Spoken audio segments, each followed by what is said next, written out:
പെട്ടെന്ന് ഉണ്ടാക്കിയെടുക്കാൻ പറ്റുന്ന നല്ലൊരു അവിയലിൻ്റെ റെസിപ്പി ആട്ടോ ഷെയർ ചെയ്യുന്നത്. ആദ്യം മിക്സിയുടെ ജാറിൽ ഒരു പിടി തേങ്ങ ഇട്ട് കൊടുക്കുക, മഞ്ഞൾപ്പൊടി, ചെറിയ ജീരകം, ഒരു 3 വെളുത്തുള്ളി ഇത്രയും ഇട്ടിട്ട് കുറച്ച് ഉപ്പും ചേർത്തിട്ട് അതൊന്ന് ചതച്ചെടുക്കുക.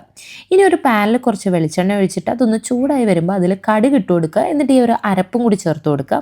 എന്നിട്ട് അതൊന്ന് മിക്സ് ചെയ്ത് കൊടുത്തതിന് ശേഷം നമ്മൾ ആ കട്ട് ചെയ്ത് വെച്ചേക്കുന്ന അവിയലിൻ്റെ കഷ്ണങ്ങളുണ്ടല്ലോ അത് ചേർത്ത് കൊടുക്കാം. അപ്പോൾ നിങ്ങൾക്ക് ഇഷ്ടമുള്ള കഷ്ണങ്ങൾ ചേർത്ത് കൊടുക്കുക കേട്ടോ.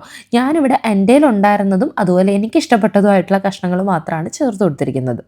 ഇനി വളരെ കുറച്ച് വെള്ളവും കൂടി ഒഴിച്ചു കൊടുക്കാം. വെള്ളം ഒരുപാടായി കഴിഞ്ഞാൽ ഇങ്ങനെ കുഴഞ്ഞു പോകും. എനിക്ക് ആ ഒരു പരുവം ഇഷ്ടമല്ല. അങ്ങനെ ഇഷ്ടമാണെങ്കിൽ നിങ്ങൾക്ക് അതിനനുസരിച്ച് വെള്ളം ചേർക്കാം. എന്നിട്ട് കുറച്ച് കറിവേപ്പിലയും കൂടി ചേർത്തിട്ട് അതൊന്ന് മൂടി വെക്കണം. മൂടി വെച്ച് ഒരു 6 മിനിറ്റ് കുക്ക് ചെയ്ത് കഴിയുമ്പം തന്നെ നമ്മുടെ കഷ്ണങ്ങളൊക്കെ നല്ലോണം കുക്കായി വന്നിട്ടുണ്ടായിരിക്കും. ഇനി അതൊന്ന് ഇളക്കിയിട്ട് കൊടുക്കണം. അതിനുശേഷം നമുക്ക് ആ ഒരു 2 മിനിറ്റും കൂടി ആ ഒരു കഷ്ണങ്ങളൊന്ന് വേവാൻ വേണ്ടിയിട്ട് തുറന്ന് വെച്ച് കൊടുക്കാം. അപ്പോൾ ഒരു 2 മിനിറ്റ് കൂടെ കഴിയുമ്പോൾ ആ കഷ്ണങ്ങളൊക്കെ നല്ലോണം വെന്തിട്ടുണ്ട്.